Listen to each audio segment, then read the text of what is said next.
လာပါရှင်ဒီနေ့မျှဝေပေးခြင်းနဲ့အကြောင်းအရာလေးကတော့အိမ်ချမ်းမြေရင်းနှီးမြှုပ်နှံခြင်းစတင်ရန်အဆင့်50ပဲဖြစ်ပါတယ်ရှင်အိမ်ချမ်းမြေရင်းနှီးမြှုပ်နှံခြင်းဟာချမ်းသာကြွယ်ဝသူတွေလှုပ်လေလှုပ်ထားရှိတဲ့နေလန်းတစ်ခုပဲပေါ့နော်ကနဦးအရင်နဲ့စတင်နိုင်ပြီးတော့ငွေကြေးဖောင်းပွားမှုကိုသူကတားဆီးပေးနိုင်တယ်အချိန်ကြာလာတဲ့နဲ့အများကိုယ့်ရဲ့ပိုင်ဆိုင်မှုတန်ဖိုးကလည်းတက်လာတယ်ပေါ့နော်ကမ္ဘာကျော်စီးပွားရေးသမားအန်ရူကာနယ်ဂျီပြောခဲ့တယ်ပေါ့နော်တန်းကျဲတထေးတွေရဲ့90%ဟာအိမ်မြေပိုင်ဆိုင်ခြင်းကြောင့်ဖြစ်လာတယ်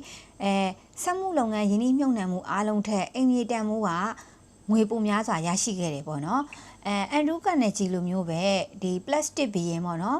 ်လီကာရှင်းကလည်းဗာပြောခဲ့လဲဆိုတော့ဒီလီကာရှင်းကအရင်တုန်းကသူက plastic လုပ်ငန်းလုပ်တာပေါ့နော် plastic လုပ်ငန်းလုပ်ပြီးတော့သူဥရောပဘက်ကိုခရီးထွက်တယ်အဲ့ဒီအချိန်မှာအီတလီနိုင်ငံမှာပေါ့နော်ဒီ plastic ပန်းအတုတွေ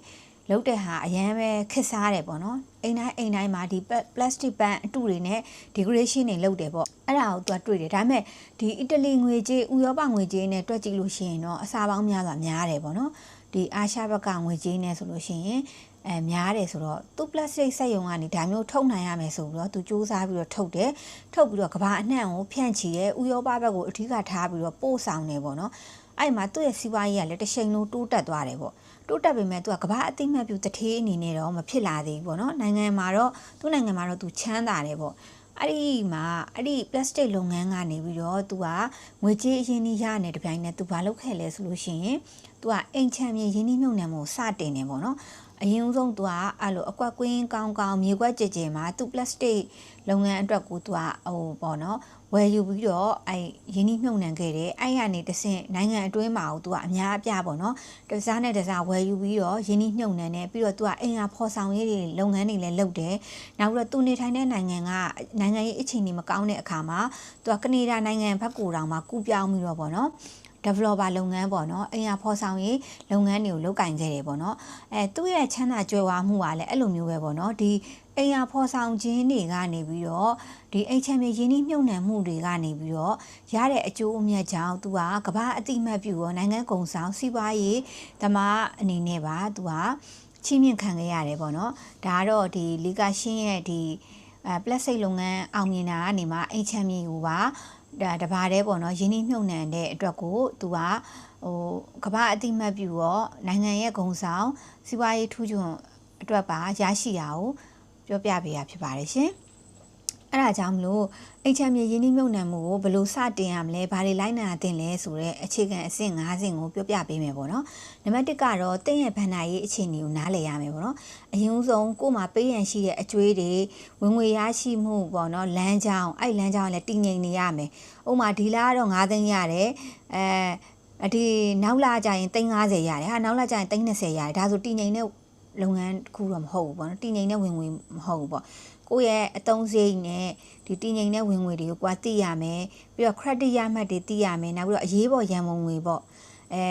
ရုပ်တရက်မကြမ်းမမာဖြစ်ရင်သုံးရမယ့်ဟာတွေနောက်ပြီးသဘာဝဘေးအန္တရာယ်ကြောင့်နေရုပ်တရက်အရေးပေါ်လုံငွေတွေဒါတွေကလည်းအရေးပေါ်ရန်ပုံငွေတွေထားရှိရမယ်ပေါ့နော်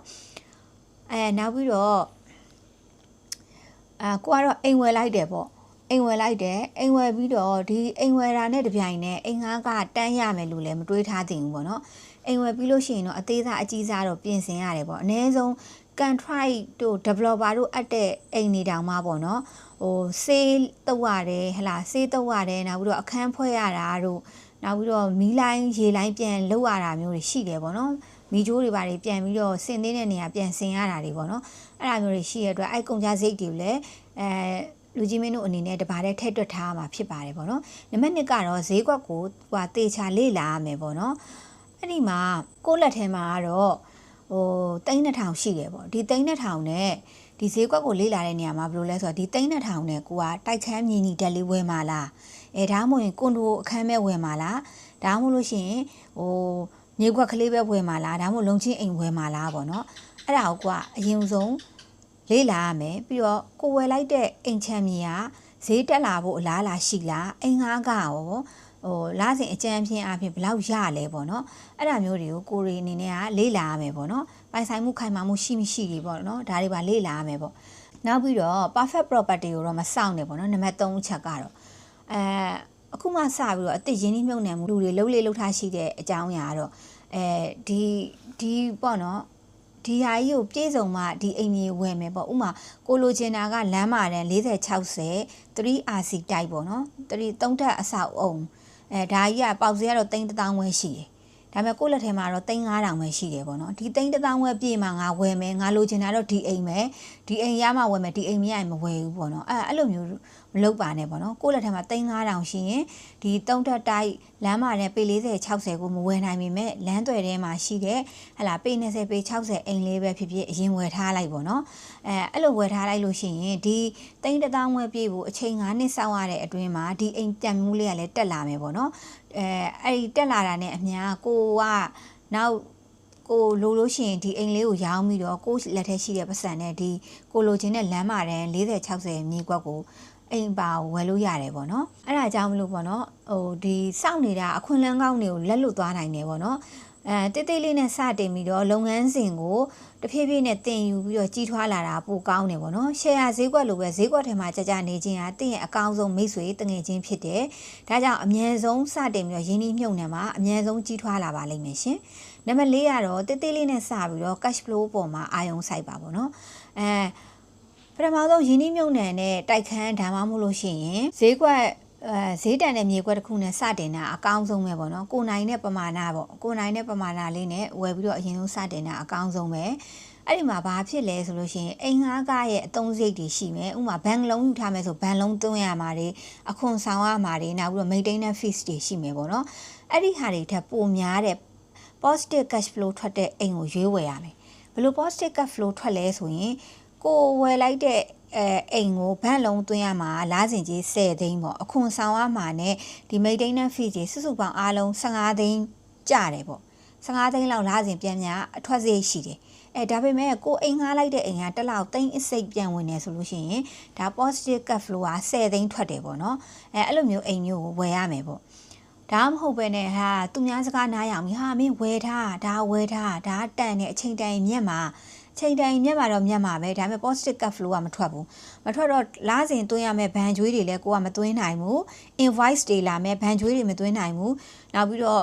ပြုတ်ပြထိန်းသိမ်းစရိတ်တွေလည်းမပေးနိုင်ဘူးအခွန်လည်းမဆောင်နိုင်ဘူးဆိုလို့ရှိရင်အရန်နေစိတ်တွေပင်ပန်းလူတွေပင်ပန်းပြီးတော့ပေါ့နော်ဒ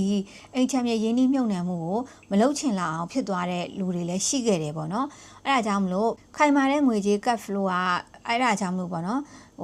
ကျမတို့ Rose Island Company Limited လို့ professional အကျိုးဆောင်တွေနဲ့လာရောက်ပြီးတော့ဆွေးနွေးပါပေါ့လူချင်းမင်းတို့အတွက်ကိုအကောင်းဆုံးအကြံဉာဏ်တွေကျမတို့ဘက်ကနေပေးနေပါတယ်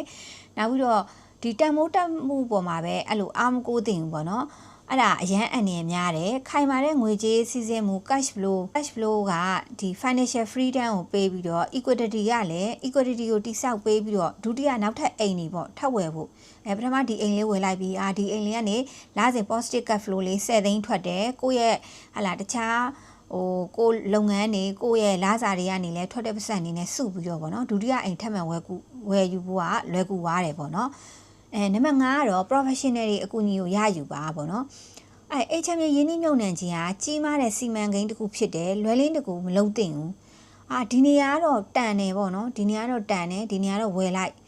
ဟုတ်ပြီတန်တယ်ဝယ်လိုက်တော့ဟုတ်ပြီဒါပေမဲ့ပိုင်ဆိုင်မှုမခိုင်မာတာတို့စာရဲစာနဲ့မစစ်မှန်တာတို့ကိုဝယ်ပြီးတော့မှအမွေဆိုင်အိမ်ဖြစ်ပြဿနာဖြစ်နေတာတို့ကိုဝယ်လိုက်တဲ့တိုက်ခန်းက BCC မိကြတဲ့တိုက်ခန်းတွေတို့အစိုးရတို့ CB တို့နဲ့ညီစွန်းနေတဲ့အဆောက်အဦတွေမြေနေရာတွေတို့ဒါတွေဖြစ်လာလို့ရှိရင်လူကြီးမင်းတို့ရင်းနှီးမြှုပ်နှံထားတဲ့ဒီအိမ်